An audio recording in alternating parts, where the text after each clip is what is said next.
Okay guys, I haven't really made a video like this on my channel yet, but this is my 2006 Yamaha YZ450F that most of you have already seen on a lot of the riding videos and whatnot. It is in serious need of a valve adjustment.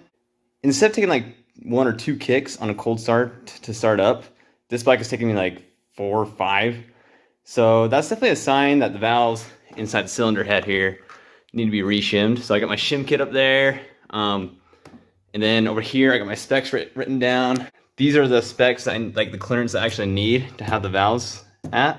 So as you can see, I've already done a little bit of the work on it already. Obviously you're going to take your seat off, you're going to take your fuel tank off, taking the ignition coil out already, and the breather hose is off as well. And now what I need to do is I need to take the valve cover off here, and then from there we can put the cylinder or the piston at top dead center and then measure the valve clearances. But I will be there in just a second. So let's hurry and get this valve cover off, and then we should be able to go from there. Okay, so once you get that valve cover off, then you're gonna expose the 2 camshafts here. You got your exhaust camshaft right here on the exhaust side of the engine, and then the intake side here on the intake side of the engine, obviously. So what we need to do now is, I don't know if you can see it here, I'm trying to look. So the camshafts kind of have these dots on them. You can see one of the dots right here.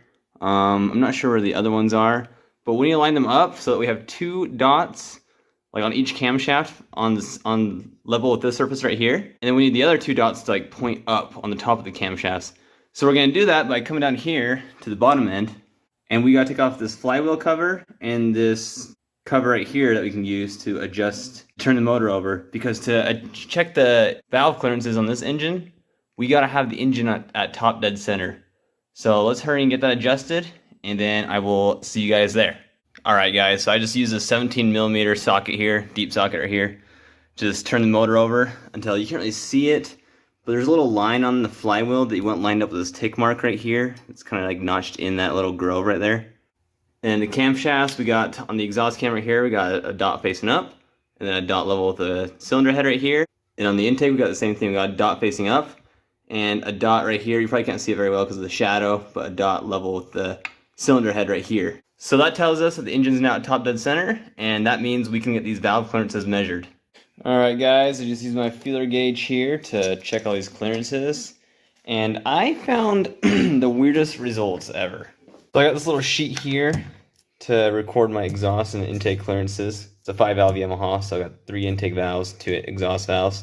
My spec says that my exhaust valves need to be in between 0.20 and 0.25 millimeters, and they're pretty close. They're a little on the loose end, but I might just do a slight adjustment on this one. This one I might leave because your valve clearances actually tighten up as your valves wear. So I might just leave that or leave this one. Maybe re-shim this one. I don't know yet. But my intake valves are crazy off. Like this one is way too loose.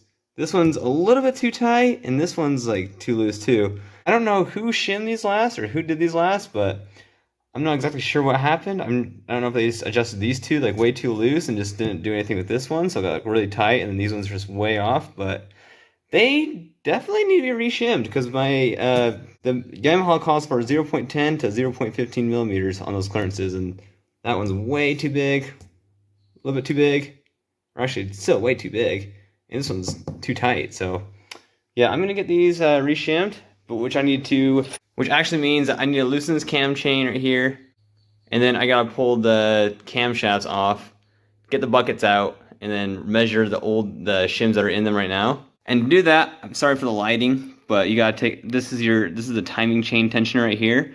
I'm gonna have to remove this cap right here, and then stick a screwdriver in. And your bike might be different depending on what you have, but for me, all I gotta do is just take a screwdriver in there, tighten it up, and it'll automatically release the tension, and then I can just slip this timing chain off, and then I'll tie it to the bike so that way it doesn't fall into the bottom end, because if it falls in the bottom end of your motor, it's gonna be a really big pain in the butt to get out, and I don't want to deal with that. So I will do that real quick, and then I will start recording after I get that done. Alright guys, so it's actually the next day, so I figured I'd just wrap it up for the night and go home, go to bed. But anyways, so yesterday I finished up measuring the valve clearances, got the new shim sizes. It's kind of hard to explain, but basically to get the right shim sizes, they come in 0.05 millimeter increments. So what you gotta do is that if your valve clearances are too tight, take off increments of 0.05 millimeters from the old shim to get the right size, and then vice versa for if they're too loose, like these ones were. And then sometimes on the old shims, they get a little bit worn, so you can't really read the numbers on them, so you can't figure out what size they are. If that's the case, you can just use a digital caliper like I have here to get the right size for you. And this thing works actually like really, really good. So I definitely recommend one of these on hand if you don't have one yet for this kind of work. Yeah, now I got the new shim sizes. I'm actually gonna leave the exhaust shims the same because they're so close. Like this one's in spec, this one's just barely above spec. And where the valve clearances actually tighten up as they wear, usually, these ones was not the case, but usually they tighten up as they wear.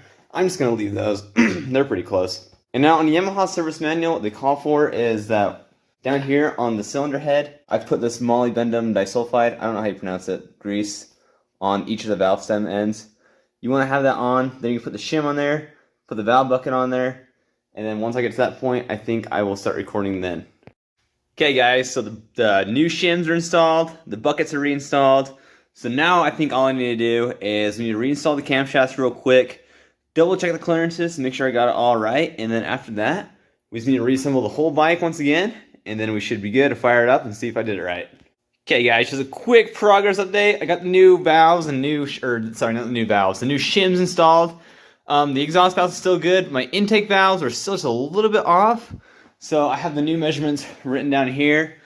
I'm gonna add just like a little bit more to this shim right here, and a little bit more to this shim, take off a little bit more to this shim, and then I think once I do that, then this thing should be pretty much ready to go. So I'm gonna hurry and put some new shims down there real quick, and then this thing should be A-okay. Okay guys, so now I believe I have every single one of these valves in spec. This is 0.15 millimeters and it's all sliding in nice and easy and nice and smooth. So every single one of these valves should be good to go now. So let's get to the reinstallation and let's fire this thing up and let's see how it performs. Alright, we got the valve cover back on, the ignition coil back on, the breather hose right here back on, and now all we need to do is I believe we need to get the fuel tank back on, or before that actually we need to get these motor mounts back on to the cylinder head. And then we get the fuel tank on, get the seat on, and we'll give this thing a few kicks, hopefully only one or two kicks, and we should be good to go. Alright, this bike is ready to go. Fuel line's reinstalled here on the carburetor, the seat's on. I haven't started it yet, so let's see how many kicks it takes and see if it sounds any better, and let's give her a whirl.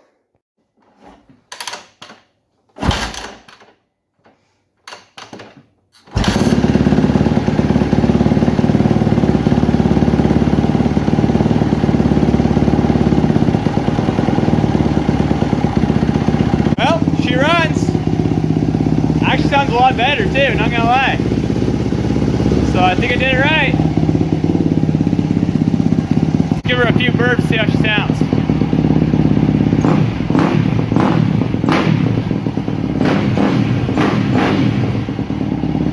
Sweet.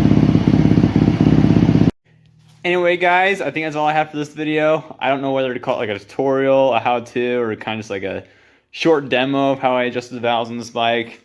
I know it probably wasn't the best demo you could find on YouTube, but like I'm kind of new to doing these kind of videos, and I'll do a better job in the future. But yeah, this is kind of just a practice run for now. So hope you guys enjoyed, and then I guess I will catch you guys in the next video. Peace.